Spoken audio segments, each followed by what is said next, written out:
Do you know these projects that will lead to nowhere when we have crisis? Are you saying that coastal road is more important than securing Nigeria? But they say it will open up the country. No, don't go there. The roads we have all over the country are no motorable. You fix those ones first and use your resources to secure your country. Say, Rufai, then security is far more fundamental than road. Rufai, will you prefer a road to your village when you cannot drive to your village? No, so you prefer. So let us prioritize what we're doing. So if you say our problem is insecurity, they can't go to farm, our problem is power, let's deal with those things. Let's use our resources to... So how would you have dealt with insecurity, for instance, that's lasted over 10 years? We're a country. Non-state actors cannot take over the country.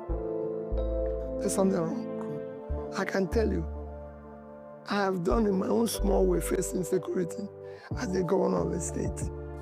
And we decided that we have to take drastic action. But a lot of people criticize you that it was only the time you had to call as a SARS that also violated the fundamental rights of people. It's very simple to accuse people and say things that are wrong about people. You can go and see what happened while we were there. It's nothing. All those things they are talking never existed. And you saw the former IG Abubakar a month after. Governance is not a rocket science. To lead a country is not a rocket science. It is only in Nigeria that it becomes a rocket science. In Nigeria, our politicians have lowered the leadership bar and make it to be like an echelon tax, the most difficult thing to undertake. They make it to look like a very daunting challenge. The only thing that is not daunting to them is spending the proceeds that they get from being in public office. For instance, look at Bola Ahmed Tinubu. When he came in as the president of the Federal Republic of Nigeria, he said he inherited a battered economy. But the first thing he did was to get himself a presidential jet worth over $150 million. To have an easy ride as a leader, all you need to do is to set your priorities. And what is the priorities of a leader? To make the life of the people comfortable, to make the life of the people easy. This is the whole essence of leadership. This is why a government is instituted, to take care of the people, to look and satisfy the needs of the people, not to acquire wealth. That is the reason why a lot of persons are drawn to Mr. P2B. Whenever Mr. P2B speaks, his whole ideology, his whole priority is centered around the people. When Mr. P2B speaks, you will see a man that cares about the people. You will see a man that wants to transform the life of the people. You will see a man that wants to make the life of the people better. Mr. P2B is not someone that you can accuse of going into public office in order to enrich himself. This is a two-term governor, and he has left a legacy in Anambra State that no governor in the history of this country has done that before. Bar Yaradua. I mentioned Yaradua. Did you see how selfless Yaradua is when he was a president? Did you see how he tried to bring down governance to the people? That is because he almost did the same thing that Mr. P2B did when they were governors. Therefore, it is very easy to identify politicians that has the willpower, that has the ideology, that has the compassion to fix this country. But the problem is our conflict, our ideology, our interest, our sentiments always clash when it comes to electing public office holders. To so many persons, it is all about banter. To so many persons, it is about the pride of having someone from their home state, their tribesman, someone from their same religion. To them, it's having their party man in power, irrespective whether he's competent or not.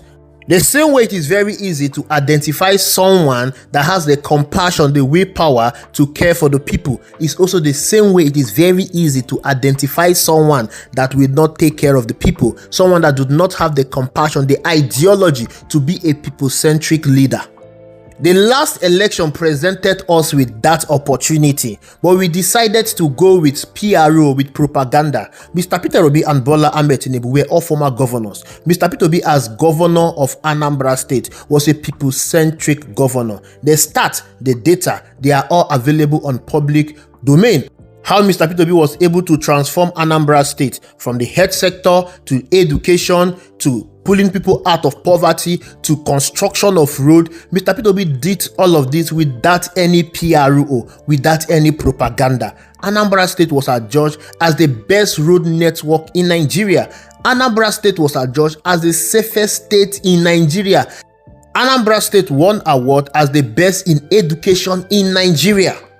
All of this happened under Mr. Peter Obi. When Mr. Peter Obi came on board as governor of Anambra State was in despair. Anambra State was in debt. Anambra State was mismanaged under the PDP administration.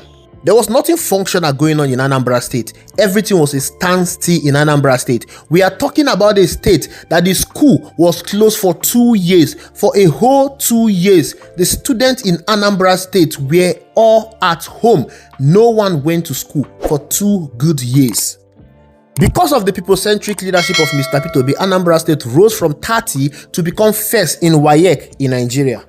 But some persons decided to go with Bola Ahmed Tinubu, a 2-term governor of Lagos State, a state that was already viable, a state that was already functional, a 1-time capital of Nigeria, a state that has all the major oil companies having their capitals residing in Lagos, a state that has major federal government infrastructure, a state that is attracting investors in Nigeria because of the presence of the federal government structure.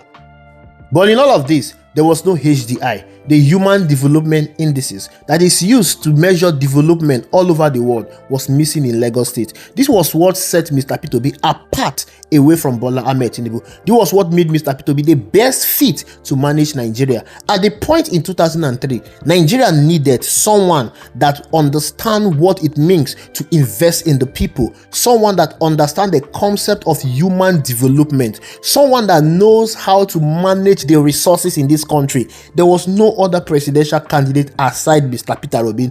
He did it in Anambra State, managed the resources in Anambra State, and was able to save up. Today, Nigeria does not have any savings, but rather huge debt hanging on the neck of Nigeria. Even the foreign reserve in Nigeria is being consumed by the huge debt in Nigeria. If Mr. Peter Obi was given the opportunity to become the president, Mr. Peter Obi would not have undertaken the building of a Lagos-Calabar coastal highway, a project that will take 30 years to be completed, a project that will go up 15 trillion naira. It makes no logical sense to build a coastal highway of that magnitude when you have roads scattered all over the country that need the urgent attention of the government. It makes no sense spending 15 trillion naira on a single project when you still have poor power supply. As I'm talking to you, for the past 3 days, we have not seen light in our area. This is what we experience always. They will give you light 3 days, and in the next 3 days, you will not see light.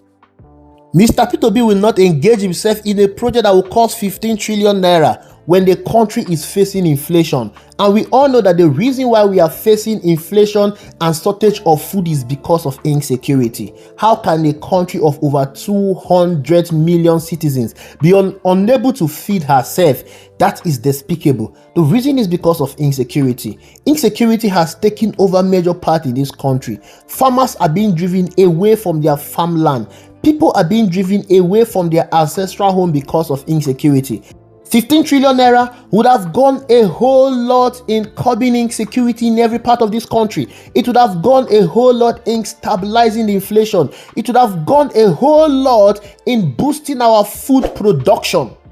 The primary responsibility of every responsible government is the protection of life and properties of the citizens. This is what the government of Bola Ahmed Tinubu has failed woefully, but they want us to eulogize him for completing 30 kilometers out of 750 kilometers of the Lagos-Calabar Coastal Highway. And you have an erudite scholar like Wole Soyinka going to that event, eulogizing Bola Ahmed Tinubu for building 30 kilometers out of 750 kilometers, and he is telling us that he is a sucker of new road, whereas the people in the middle belt are being massacred on daily basis. They are being massacred in their numbers. They are leaving their ancestral home. They are running away from terrorists, from Fulani herdsmen, but the president is in Lagos celebrating building 30 kilometers out of a 750 kilometers of the coastal highway. What a colossal failure. The people in the North Central, particularly Plateau and Benue State, I am sure they have not even seen the fanfare and the paparazzi regarding the so-called 30-kilometer completed so far of the 750 kilometer of the Lagos-Calabar Coastal Highway. I am sure all they are thinking right now is to survive in Nigeria, to be safe in Nigeria. Do you know what it means? That the only thing you ever wish, the only thing you ever hope for in your own country is to be safe, is to be protected. That is a high level of failure from your government. But the responsibility to put an end to all of this lies in our hand. And that responsibility is ensuring that we elect leaders that are people-centric. It's ensuring that we elect leaders with past antecedent, leaders with legacy. It's to ensure that we appoint leaders that has the willpower, that have shown the commitment to transform the life of the people in this country. Not people that want to go into public office because it is their turn or because it is their lifetime ambition. Thank you for watching. I will see you in the next video.